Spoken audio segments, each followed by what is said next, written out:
નવસારી જિલ્લાના આદિવાસી વિસ્તારના વાંસદા તાલુકાની અંતરિયાળ વિસ્તારની રંગપુર પ્રાથમિક શાળામાં વિદ્યાર્થીનીઓ ચલાવે છે ન્યૂઝ ચેનલ. બોલવામાં ખચકાતી હોય અને ડરતી હોય તેવી વિદ્યાર્થીનીઓનો ડર દૂર કરવા માટે શાળાના આચાર્યને એક વિચાર આવ્યો અને એ વિચારને સાર્થક કરવા માટે શાળા દ્વારા હાથ ધરાયો નવતર પ્રયોગ. આવો દર્શાવ્યો શાળા વિશે રિપોર્ટ. 21મી સદીમાં વાલીઓ પોતાના બાળકોને ના છૂટકે પણ ખાનગી શાળામાં ભણાવવા મજબૂર બન્યા. સ્પર્ધાત્મક યુગમાં બાળકોને ગુણવત્તાયુક્ત શિક્ષણ આપવા વાલીઓ પોતાના બાળકને સારું શિક્ષણ આપવા માટે કઠોર પરિશ્રમ કરી ખાનગી શાળાઓમાં ઊંચી ફી ભરતા હોય છે. ત્યારે આજે તેમને એક એવી સરકારી શાળા વિશે જણાવીશું જે વિદ્યાર્થીઓના આત્મવિશ્વાસને મજબૂત કરવા શાળામાં એક ન્યૂઝ ચેનલની શરૂઆત કરવામાં આવી છે. ન્યૂઝ ચેનલમાં વિદ્યાર્થીઓ એન્કર બની પોતાની શાળામાં થતી માનસિક પ્રવૃત્તિને ન્યૂઝ સ્ક્રિપ્ટમાં ફેરવી કેમેરા સમક્ષ વાંચી જાય. તો આવો જાણીએ નવસારીના એક નાનકડા ગામમાં આવેલી સરકારી શાળા જે સોશિયલ મીડિયા પર પ્રખ્યાત બની. વાત છે નવસારી જિલ્લાના વાંસદા તાલુકાના અંતરિયાળ ગામમાં આવેલી રંગપુર પ્રાથમિક શાળાની. અહીં અભ્યાસ કરતી વિદ્યાર્થીનીઓ શાળામાં જતા પ્રોગ્રામ પ્રાર્થના સભા સમયે બોલતા ઘણી અચકાતી હતી. સતત આ પ્રકારની પરિસ્થિતિ જોઈ શાળાના આચાર્યએ દીકરીઓના મનથી ડર કાઢવા માટે કંઈક અલગ આઈડિયા વિચાર્યો. 2017માં પોતાની જ શાળામાં એક ન્યૂઝ રૂમ તૈયાર કરાવ્યો છે.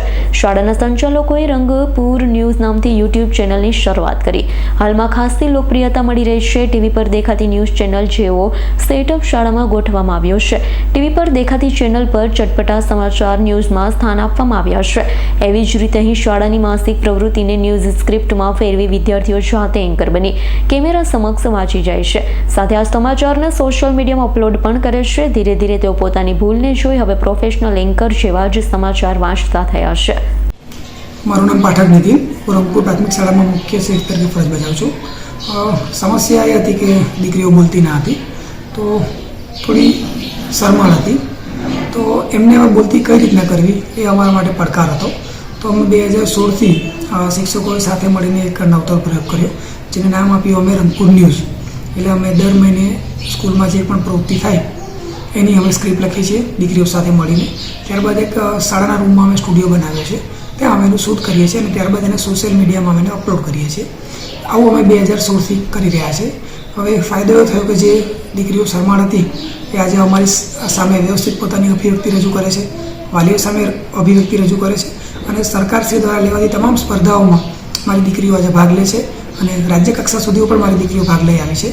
આ આર ન્યૂઝનો સૌથી મોટો ફાયદો છે અને વાલીઓ પણ શાળામાં શું બની રહ્યું છે તે બધાથી માહિતગાર થાય છે. Thank you. મારું નામ માહી કુમારી વીરુભાઈ ગાવિત. હું રંગપુર પ્રાથમિક શાળાના ધોરણ 6માં ભણું છું. ન્યૂઝ દ્વારા આપણે વિશ્વની બધી જ માહિતીઓ જોઈ શકીએ છીએ.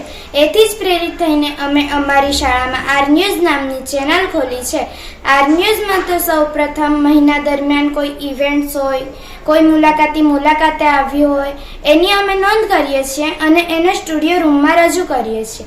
ત્યારબાદ એને શૂટ અને એડિટ કરી અમે સોશિયલ મીડિયા દ્વારા ગ્રામજનો, ગામના વાલીઓ અને રાજ્યના ખૂણે ખૂણે સુધી પહોંચાડીએ છીએ. તેથી ગામના વાલીઓ અને ગ્રામજનો માહિતગાર બને છે કે શાળામાં શું શું થઈ રહ્યું છે.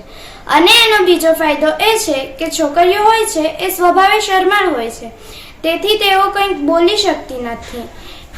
તે હવે બોલવા લાગી છે. આ બધું અમારી ચેનલ આર ન્યૂઝથી જ સંભવ થઈ શક્યું છે. Thank you. Bureau report S9 news Navsari.